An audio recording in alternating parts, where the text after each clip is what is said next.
न आटा, न मैदा, न सूजी, न बेसन और न ही कुछ उबाल के रखने का झंझट।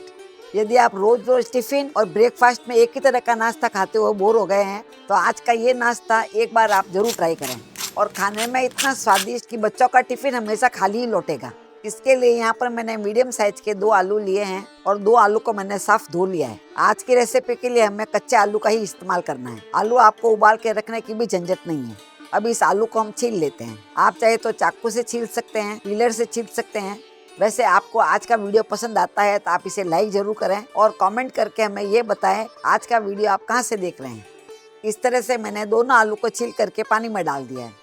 आलू पानी के बाहर रहेंगे तो काले पड़ जाएंगे, इसीलिए इसे पानी में डाल करके रखें। अभी यहाँ पर मैंने छोटा वाला कद्दूकस लिया है जिसके होल थोड़े बारीक है। इससे आलू कद्दूकस करेंगे तो महीन महीन लच्छे निकलेंगे। अभी इन्हें कद्दूकस कर लेते हैं। इस तरह से करेंगे और पानी के अंदर ही इसे कद्दूकस करेंगे। मैं दिखा देती हूँ आपको, देखिए इसके लच्छे कितने पतले पतले निकले हैं। इसी तरह से पतले लच्छे होने चाहिए। इस तरह से मैंने दोनों आलू को कद्दूकस कर लिया है और पानी आप देख पा रहे हैं काफी धुंधला हो गया है। आलू का स्टार्च है वो पानी के अंदर आ जाता है और इसके लच्छे देखिए कितने सुंदर लग रहे हैं। अभी नल के नीचे ले जा करके इसे मैं 3-4 बार साफ पानी से धो लूंगी जिससे इसका पूरा स्टार्च निकल जाएगा। और इस तरह से धोने के बाद में इसे हमें पानी में डाल के रखने की जरूरत नहीं है, डायरेक्टली हमें इसका इस्तेमाल करना है। यदि आपको थोड़ी देर बाद में इस्तेमाल करना हो तो आप पानी में डाल के रखें। अभी इसे हम साइड में रख देते हैं और यहाँ पर अभी एक पैन के अंदर 1 टेबल स्पून जितना तेल डाल देते हैं। तेल हमें ज़्यादा नहीं डालना है और गैस को चालू कर देते हैं। अभी तेल हमारे गर्म हो गया है। तेल गर्म होने के बाद में आधा छोटा चम्मच जितना इसमें जीरा डाल देते हैं और जीरे को अच्छे से पका लेते हैं। आज की रेसिपी में हमारी यही कोशिश है कि कम से कम सामग्री डाल करके स्वादिष्ट नाश्ता बना करके तैयार करें। अभी जीरा हमारा अच्छे से पक गया है। जीरा पक जाने के बाद में 2 मैंने हरी मिर्ची ली है जिसको महीन महीन काट लिया है। महीन काट के ही डालें। यदि आपके बच्चे मिर्ची नहीं खाते हैं तो स्किप कर सकते हैं। मिर्ची को थोड़ा पका लेना है जिससे इसका तीखापन थोड़ा कम पड़ जाता है और पकी हुई मिर्ची खाने में स्वादिष्ट भी लगती है। अभी मिर्ची हमारी अच्छे से पक गई है। अभी यहाँ पर मैंने एक बड़ी साइज का प्याज लिया है जिसको मैंने महीन महीन काट लिया है। ये इसमें डाल देते हैं। यदि आप प्याज नहीं खाते हैं तो इसकी जगह पे पत्ता गोभी को कद्दूकस करके डाल सकते हैं या महीन काट के भी डाल सकते हैं। इसी के साथ यहाँ पर मैंने 1 छोटा चम्मच जितना अदरक लहसुन का पेस्ट लिया है। ये पेस्ट मैंने घर में ही बनाया है और इसका स्वाद बहुत ही अच्छा आता है और काफी दिनों तक खराब नहीं होता है। आपने देखा होगा बाजार में जो पेस्ट मिलता है काफी डार्क कलर का होता है और घर में मैंने इस तरह से बनाया है कि लंबे समय तक भी ये डार्क नहीं होगा। यदि आपको घर में इस तरह से अदरक लहसुन का पेस्ट बनाना सीखना हो तो मुझे कमेंट बॉक्स में लिख करके जरूर बताएं। ये बहुत ही आसान रेसिपी है और झटपट बनके तैयार हो जाती है। अभी आप देख पा रहे हैं प्याज बहुत ही अच्छे से पक गए हैं। प्याज अच्छे से पक जाने के बाद में जिस आलू को मैंने कद्दूकस करके रखा था वो पूरा इसमें डाल देते हैं और आलू को अच्छे से मिक्स कर लेते हैं। यहाँ मैं आपको बता देती हूँ, यदि आप आलू नहीं खाते हैं तो उसकी जगह पे आप कच्चे केले को उबाल करके इसमें डाल सकते हैं। उसे भी आप मैश करके डालें या कद्दूकस करके डालें, मैश भी वो आराम से हो जाता है। अभी इसमें कुछ मसाले डाल देते हैं।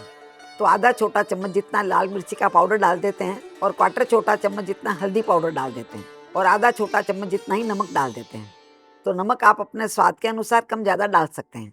अभी सबको अच्छे से मिक्स कर लेते हैं। आलू को हमने इस तरह से कद्दूकस करके डाला है इसीलिए फटाफट पक जाएगा, ज़्यादा समय नहीं लगेगा। अभी आँच को हम धीरे कर लेंगे और धीरे आँच करके इसे ढक देंगे। 2 से 3 मिनट के बाद में इसे देखेंगे। अभी इसे पकाते हुए लगभग 2 से 3 मिनट हो गए हैं। इसे खोल के देख लेते हैं और इसको मिक्स कर लेते हैं। इसको पकाने के लिए हमें पानी नहीं डालना है। आलू के अंदर जो मॉइस्चर होता है उसी से अच्छे से पक जाते हैं। इस समय आप थोड़ा सा आलू का लच्छा लेकर के चेक करके देख लें। यदि बराबर ये दब रहा है तो इसका मतलब ये पक गया है। देखिए आराम से ये मैश हो रहा है, इसका मतलब आलू अच्छे से पक गए हैं। क्योंकि आलू के लच्छे बहुत ही पतले पतले हैं इसीलिए आराम से मैश हो जाते हैं। इस तरह से आप थोड़ा हल्का हल्का दबा भी सकते हैं। अभी 2 से 3 मिनट तक मैंने और पका लिया है। इसका मॉइस्चर लगभग पूरा खत्म हो गया है।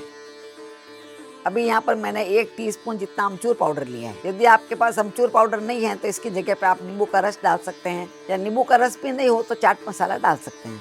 चाट मसाला डालें तो इसमें नमक थोड़ा कम डालें क्योंकि चाट मसाला में भी नमक होता है। इसी के साथ यहाँ पर मैंने थोड़ा हरा धनिया लिया है, ये भी इसमें डाल देते हैं। तो आपने देखा मसाले इसमें मैंने बहुत ही कम डाले हैं। न तो हमने इसमें आलू को उबाला है और कच्चे आलू से बनाया है, इसीलिए इसको बनाने में लगभग 7 से 8 मिनट लगते हैं। 7 से 8 मिनट में ये आराम से बन जाएगा। अभी इसको फैला करके इसे ठंडा करने के लिए रख देंगे और गैस को बंद कर देते हैं। ये मसाला हमारे अभी तक पूरा बना नहीं है, इसमें एक चीज डालना और बाकी है। वो मसाला ठंडा होने के बाद में इसमें डालेंगे। जब तक ये ठंडा हो रहा है तब तक यहाँ पर मैंने एक बाउल के अंदर 1 कप जितना पोहा लिया है। ये मैंने जाडा वाला पोहा लिया है, जिससे हम बटाटा पोहा, कांदा पोहा बना करके तैयार करते हैं। आपके पास पतला वाला पोहा हो तो वो भी ले सकते हैं। पोहे को इंग्लिश में फ्लैटन राइस बोलते हैं। ये कोई भी किराना स्टोर पे आराम से मिल जाता है। इसका हम डायरेक्टली इस्तेमाल नहीं करेंगे, इसको साफ धो लेते हैं। इसमें इस तरह से पानी डालना है और हल्का हल्का चला करके इसे धो लेना है, क्योंकि पोहे के अंदर जो गंदगी होती है वो निकल जाती है। तो आप देख पा रहे हैं पानी काफ़ी धुंधला हो गया है और गंदा भी दिखने लग गए हैं। इस पानी को निकाल लेंगे और 2-3 बार नल के नीचे ले जा करके धो लेंगे। अभी इसका पूरा पानी निकाल लिया है। अभी इसे बाउल में ट्रांसफ़र कर लेते हैं और इसे ढक करके थोड़ी देर के लिए साइड में रख देते हैं। अभी साइड में ये मसाला भी ठंडा हो गया है। पूरा ठंडा होने के बाद में यहाँ पर मैंने एक कद्दूकस लिया है। ये छोटा वाला कद्दूकस है और 2 क्यूब चीज़ के लिए, क्योंकि बच्चों को चीज़ खाना बहुत ही पसंद है। तो थोड़ा सा इसमें चीज़ डाल देंगे, इसका स्वाद कई गुना बढ़ जाएगा। तो चीज़ को इस तरह से कद्दूकस करके डालें। चीज़ की जगह पे आप चाहे तो पनीर भी डाल सकते हैं। पनीर का टेस्ट भी इसमें अच्छा आता है, पर दोनों ही डालना पूरी तरह से ऑप्शनल है। हो तो आप डालें, नहीं तो आप खाली मसाले से भी बनाएंगे तो अच्छा ही बनेगा। हमारे घर में सभी को चीज़ खाना पसंद है, इसीलिए मैं इसमें चीज़ डाल रही हूँ। इस तरह से दोनों चीज़ को मैंने कद्दूकस कर लिया है। अभी इस चीज़ को मिक्स कर लेते हैं। गरम गरम में आप डालेंगे तो चीज़ पिघल जाएगी। ठंडा होने के बाद में इसे डालें, जिससे ये पिघलेगी नहीं। इस तरह से मैंने हाथ से ही मिक्स कर लिया है और चीज़ आप देख पा रहे हैं पिघली नहीं है, इसी तरह से होनी चाहिए। अभी चीज़ मिक्स करने के बाद में इसे साइड में रख देते हैं और वापस पोहा को देख लेते हैं। कितनी देर में पोहा देख के अच्छे से भीग गए हैं और एकदम स्मूथ हो गए हैं। इसी तरह से स्मूथ होना चाहिए। अभी इसको एक बार मिक्स कर लेते हैं। ये आटे की तरह हो जाएगा।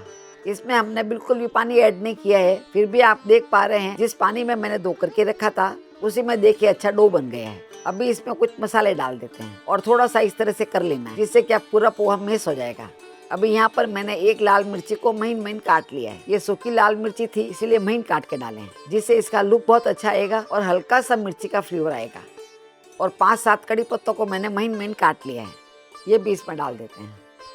इसी के साथ इसमें आधा छोटा चम्मच जितना नमक डाल देते हैं। तो नमक आप अपने स्वाद के अनुसार कम ज़्यादा डाल सकते हैं। अभी इसमें अच्छी बाइंडिंग के लिए मैंने 1 टेबल स्पून जितना कॉर्नफ्लोर लिया है। ये कॉर्नफ्लोर इसमें डाल देते हैं। यदि आपके पास कॉर्नफ्लोर नहीं है तो इसकी जगह पे आप मैदा भी डाल सकते हैं या गेहूं का आटा भी डाल सकते हैं। वो भी आपको इसमें 1 टेबल स्पून जितना ही डालना है, जिससे बाइंडिंग इसमें बहुत अच्छी आ जाएगी।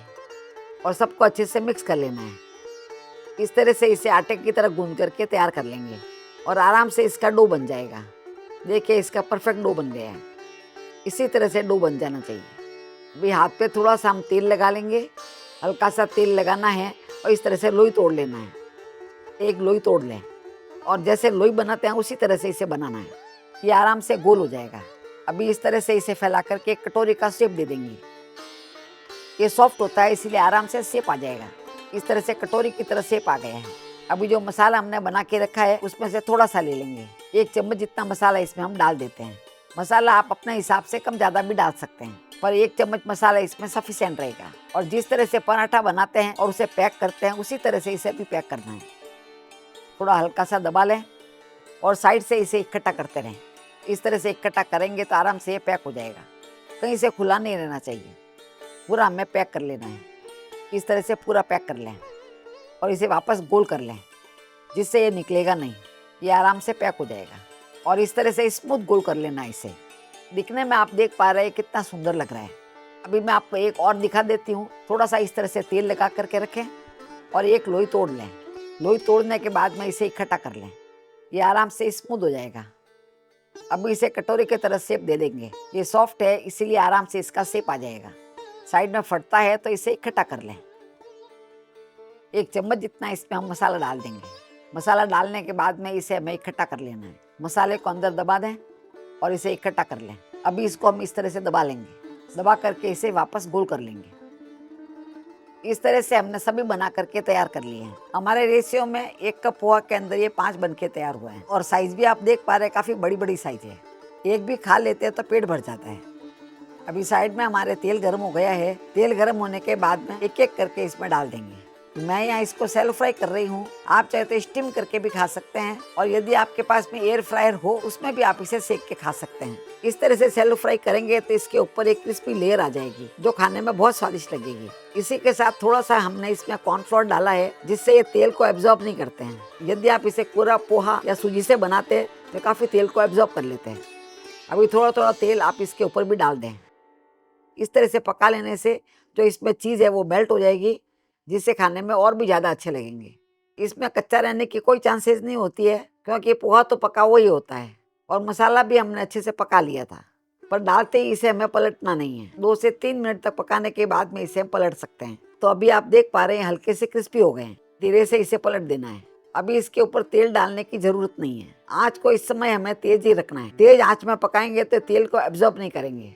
अभी इसे पकाते हुए लगभग 7 से 8 मिनट हो गए हैं। 7 से 8 मिनट में ये अच्छे से पक जाते हैं और इसके ऊपर हल्की सी क्रिस्पी लेयर आ जाती है। हमने इसके अंदर थोड़ा सा कॉर्नफ्लोर डाला था, जिस कारण से कहीं से भी ये फटे नहीं है, पूरे एकदम फॉर्म है। देखिए अभी इसे हम इतना ही पकाएंगे और इसको निकाल लेंगे। इसका बहुत ज्यादा डार्क कलर नहीं आता है, ये भी आप जरूर ध्यान रखें। और हमें तेज आंच में ही पकाना है। धीरे आंच में फ्राई करते हैं तो क्या होता है, तेल को एब्जॉर्ब कर लेते हैं।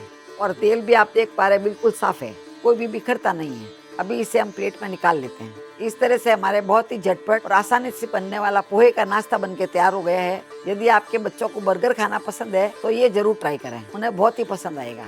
अंदर से आप देख पा रहे हैं चीज कितनी अच्छे से पिघल गई है और इसका लुक भी बहुत अच्छा आया है। तो हम मिलेंगे ऐसे ही दूसरे वीडियो में। तब तक के लिए बाय एंड टेक केयर।